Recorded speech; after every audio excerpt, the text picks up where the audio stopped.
Another death of another pro-Palestinian protester.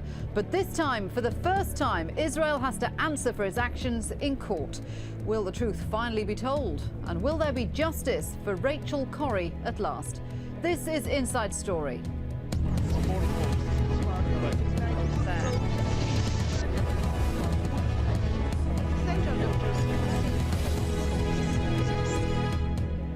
Hello and welcome to the programme. I'm Shuli Ghosh. It's publicity the Israelis didn't want. They've long been accused of whitewashing investigations into the deaths of foreign activists. Now the family of a young American woman is forcing the state of Israel to defend itself in court. Rachel Corrie was crushed to death beneath an Israeli army bulldozer 7 years ago as she tried to stop it demolishing a Palestinian home. As Shireen Tadros reports from Haifa, her parents have brought a private civil action to get some answers. Justice has been a long time coming for the Corrie family, and this is just the beginning. Over the next 2 weeks, witnesses will testify in the case of Corrie versus the State of Israel.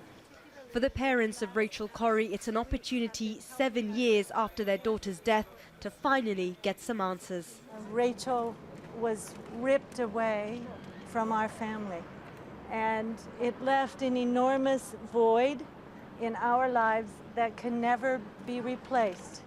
And I know that many, many people in this part of the world have similar voids in their lives.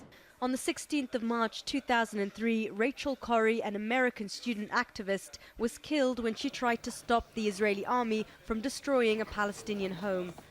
The 23-year-old wore a fluorescent jacket during the peaceful demonstration in front of the house in Gaza. An Israeli bulldozer knocked Rachel down, crushed her with its blade, and then backed up and ran over her again. Then Prime Minister Ariel Sharon promised the American president to conduct a thorough investigation. A military probe a few months later concluded the soldiers operating the bulldozer didn't see Rachel, and the case was closed with no charges brought. The investigation which was done was incredible, was not credible, it was partial, and today we are, for the first time, given the opportunity to hear the real witnesses who were with Rachel and to face the people who were responsible for the killing. This trial comes after years of failed diplomatic and legal efforts by Corrie's parents to hold the army to account.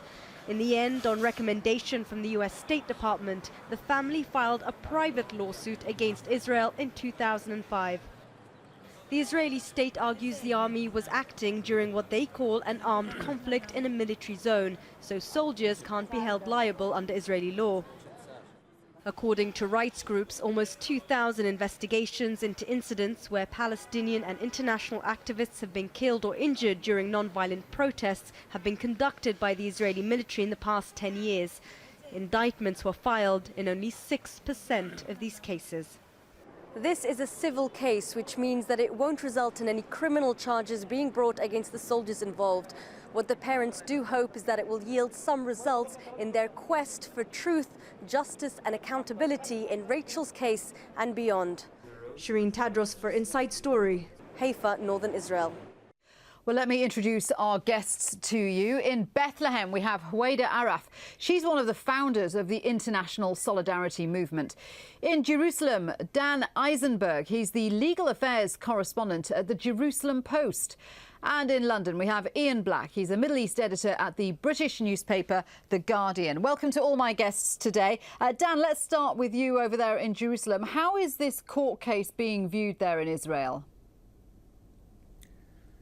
There's a degree of interest. I don't think that there was that much of an awareness of the case over the past few years. I don't mean when it started, when it began, but I mean over the years that there hasn't been that much reporting about it. But now that the actual trial is taking place, the media is covering it, and there are people who are concerned. I'm not quite sure that Israelis understand the impact of this case abroad. Are they, when you say they're concerned, in what way are they concerned? I ask because I see that a columnist for the Jewish Press newspaper has described Rachel Corrie's parents as a two-person anti-Israel propaganda SWAT team. So I'm wondering what kind of reactions you're seeing there. No, I think that what concerns Israelis, as far as the trial itself is concerned, is that in some way the military investigation is on trial in this case, because so far from what we know of the army, there was no wrongdoing, and now this trial is going to reopen that question. Indeed. HUWEIDA, we know that these are civil proceedings, so no one's going to go to jail, even if Israel is held to be responsible. So what do you think the wider impact of this will be?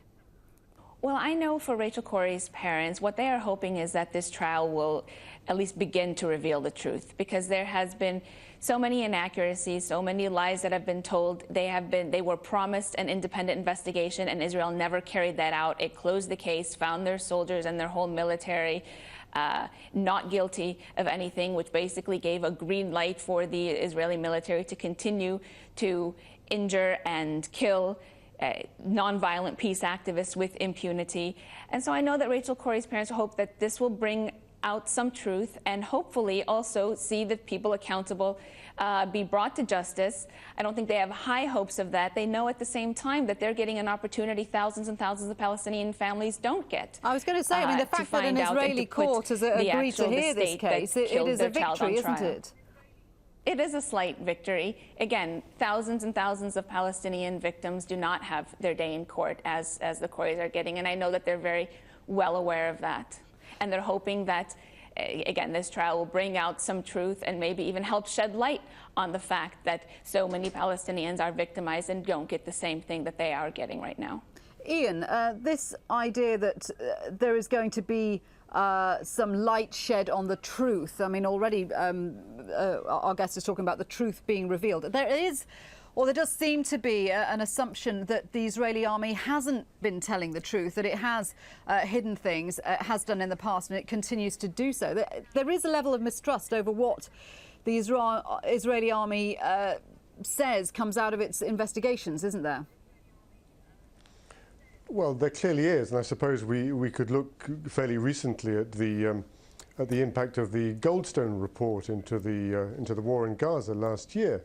One of the central demands of that, of course, is that Israel allows an impartial investigation to take place into some of the many incidents that are documented there. Now, the Rachel Corrie case is obviously much earlier. It happened in 2003.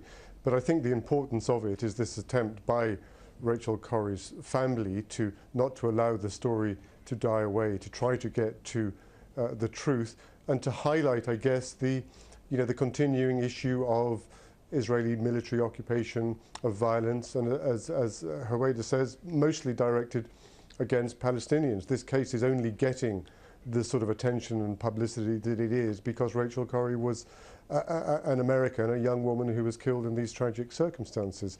Had it been a Palestinian, I don't think we would really be hearing about it in anything like the same way. That's a good point. In fact, there have been several high-profile killings of foreigners by Israeli forces in the occupied territories in the last decade. In 2002, a British man, Ian Hook, was killed by a sniper shot during a firefight in Jenin. He'd been in charge of building a UN refugee centre, and no one was held responsible for his death. In April 2003, another Brit, 21-year-old Tom Herndl, was shot in the head in Gaza. Reports say he had been trying to protect Palestinian children from Israeli fire.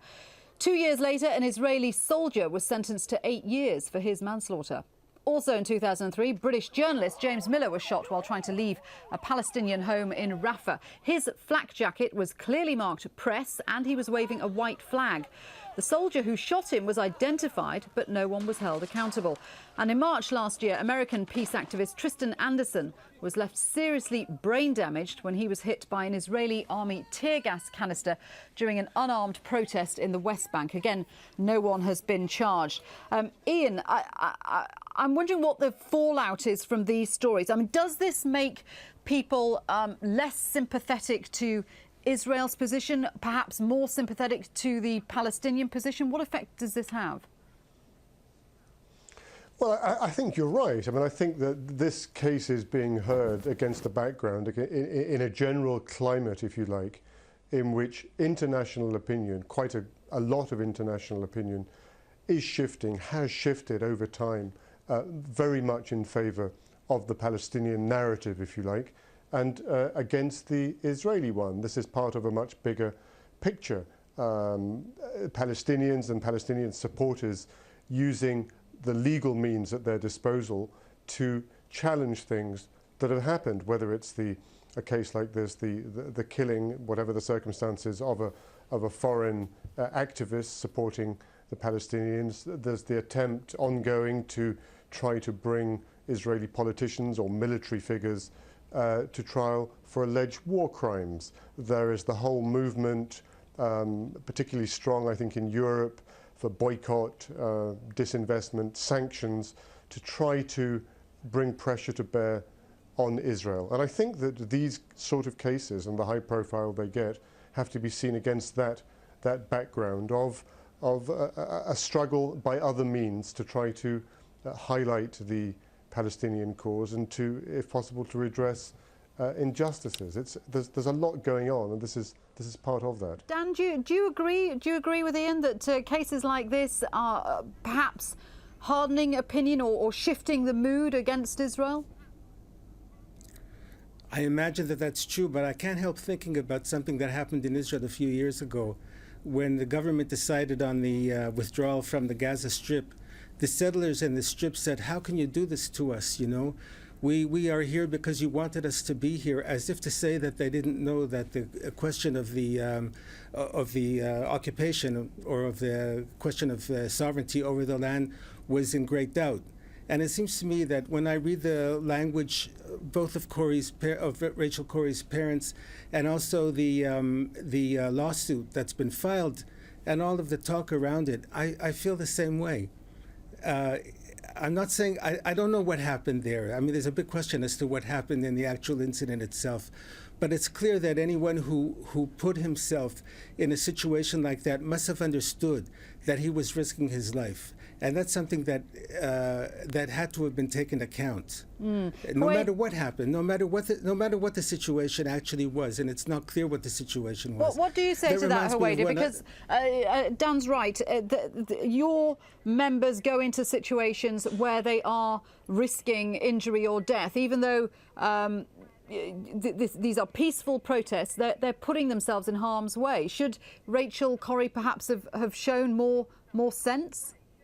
Well, first of all, we don't know what happened because Israel never carried out an independent investigation to let us know what happened. And instead, it just closed the case and said that they were not responsible and tried to put the blame on Rachel Corrie and the International Solidarity Movement, saying that she was irresponsible and reckless, when what she did was go and live with Palestinian families. Is that irresponsible and reckless to go and live with Palestinian families? Yes, that's dangerous. It's dangerous because of the activities of the Israeli military that do use this enormous firepower and other policies that injure, kill, and otherwise deprive Palestinians of their basic rights because they are Palestinians. And so internationals that come to see and to witness that are also subjected to violence and danger. But that doesn't mean that they're being reckless. That means that they are standing up non-violently for a principle that Palestinians deserve their human rights, and they are not going to stay silent. So if we find that dangerous, then we must look to who is making that dangerous and why. And this is what was disturbing also yesterday. I was at the court hearing, and instead of the lawyers for the state, instead of focusing on the hours before and after Rachel's death in order to ascertain what actually happened, they spent the whole time, the whole day, trying to delegitimize nonviolent resistance, trying to show that the International Solidarity Movement activists were irresponsible and that Israel is just carrying out anti-terrorism measures.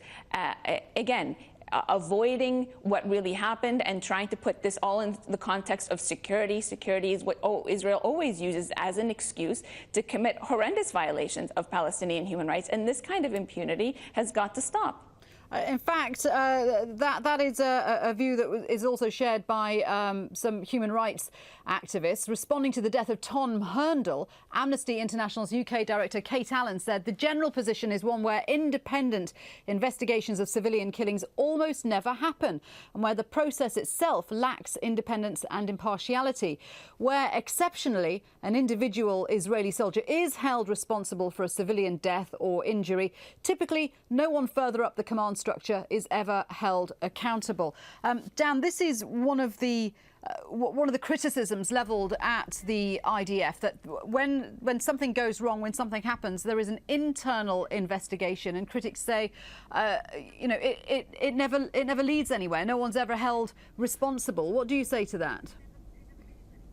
I just want to make one comment on something that was said just now. I don't think it's true that peace activists or pro-Palestinian activists, their lives are at risk because they live among Palestinians. I don't think that's what happened with Rachel Corrie, at any rate. That's for sure, at least in my opinion. In response to your question, I think it's very complicated. I also... What happened with Rachel Corrie? Because Rachel was standing 20 meters from Dr. Samir Nasrallah's house when she was killed. Well, that's fairly dangerous. And as far as I know, that's not the end of the story. That's only part of the story that you've presented here. At least according to both sides, that's not the entire story. Anyway, the other part is that she was using a legitimate means of nonviolent resistance in order to stand up to this kind of violence. She might have been using a legitimate means, but she exposed herself to danger. She was standing approximately 20 meters, according to witnesses from Dr. Samir Nasrallah's house. All I was talking about was the sanctimonious of the claim. It's a one-sided claim that I imagine appeals to a lot of people, but I don't think it's the truth. At any rate, in response to what you said, I'm not sure. I mean, I do think that Israel should hold independent investigations, and that whole issue, as Ian mentioned, has come up in the Goldstone report, and of course there's a big debate in Israel.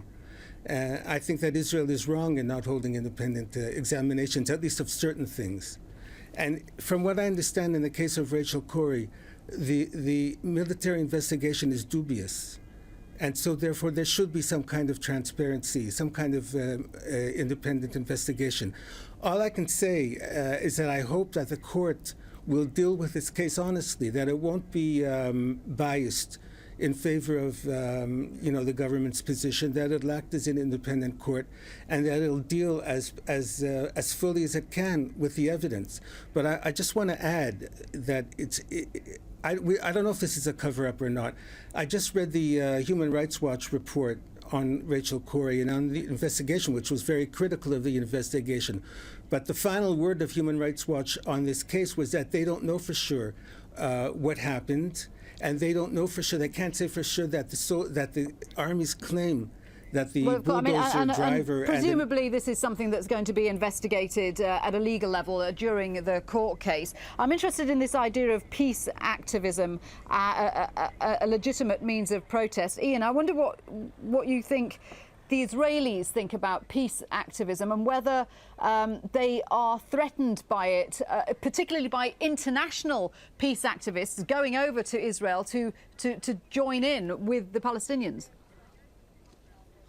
Well, I think it's quite clear that Israel would prefer a situation where it was left alone to deal with the Palestinians, whether that's politically, militarily, and in terms of people from abroad coming to support the other side. I think you look back over many years of this conflict and you see that Israel, generally speaking, has resisted international involvement, whether it's foreign forces or the United Nations, or in this case, with all the difference, an international solidarity movement with the Palestinians. It complicates things. The reason that the ISM is there, as I understand it, is because of a sense over many years. The ISM, I think, was founded in 2000, around the time of the Second Intifada, a sense that the Palestinians were in a terrible plight, they'd suffered an injustice, and that conventional ways of trying to resolve the conflict were not getting anywhere. So that international interest by committed individuals like Rachel Corrie is a source of irritation to the Israelis. We see that the ISM is harassed. We see that NGOs working with the Palestinians on behalf of the Palestinians. Well, let's bring HUWEIDA in on this, because she is with the ISM. Sure. HUWEIDA, have you experienced, I mean, I know your offices have been raided several times by the Israeli military. Are they worried by your activities? Are they harassing you? Well, they have been almost from the very beginning, trying to delegitimize us, slandering us, and then using violence, deporting people, hundreds and hundreds of nonviolent peace activists have been arrested, thrown in jail for periods of time, and then deported, all for, again, standing with the Palestinian people in always nonviolent means of resistance. Why do you think they're so worried? This movement is led by Palestinian civil society and international. Well, again, because it exposes their policy. Israel uses this claim of security always to justify flagrant human rights abuses, and when internationals come and join Palestinians, they help amplify the Palestinian voice and message in a way, carrying messages abroad and video and pictures abroad, and to expose the truth of what's happening, that Israel's policies aren't about security, it's about colonization. It is about stealing the land. And Israel, of course, does not want that message to be heard.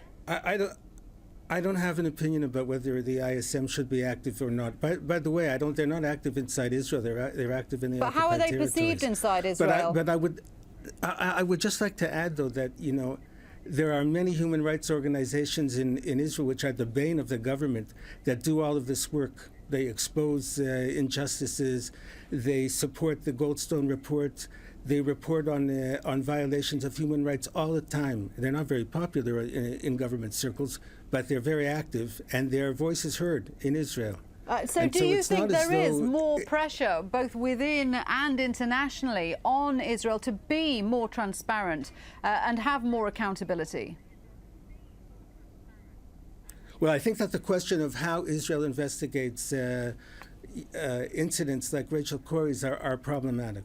That I do think, and there are people in Israel and many people abroad who would have demanded that Israel change its policy of how it investigates issues, and I think there's truth to that. HUWEIDA, I just want to give the last word to you because we are running out of time. Do you think that what happened to Rachel and to all the others, does that make you question what you do, or does it make you more determined? No, it doesn't make us question. It makes us all the more determined, and that's the same for all of the international volunteers that come to stand with Palestinians. We know that we are up against a very brutal, massive military force. We know that there is a possible danger to it because we've experienced it, from Israeli tear gas canisters to live ammunition to tanks and bulldozers. And but this is not any kind of reason to back down. In fact, just the opposite. We respect the human rights organizations that expose these policies also, but we believe that it's past the time for just words. We need action, and we need more people joining us and standing up to this kind of violence. We wait to see, of course, what happens in the court case. But thank you to all my guests today, HUWEIDA Arraf, Dan Eisenberg and Ian Black. Now, just before we go, we always ask for your feedback on the issues we cover here on Inside Story. And we've received quite a response to yesterday's programme on the violence in Nigeria. Pippa Ogaga from Nigeria writes, Nigeria is a perfect example of a failed state because nothing is working in Nigeria. No electricity, no water, no road, no healthcare, no security. Corruption is visible to the naked eye. Please don't be deceived by government officials. Joy Asanga, also from Nigeria, writes, this situation has exposed the corruption and the inability of the leaders to run this country. It's plain crystal truth that the government is not taking this problem by the neck. And Fred Eno from Ethiopia says, in 1993, Moshood Abiola won the elections as a pan-Nigeria candidate who happened to be a Muslim. He got 79% of the Christian vote. The election was annulled. Nigeria's problem is not religious. It's a political problem, and we all know it. Well, do keep your comments coming in. You can email us about today's programme on insidestory@aljazeera.net. For the moment, from me, Shuli Ghosh. Bye-bye.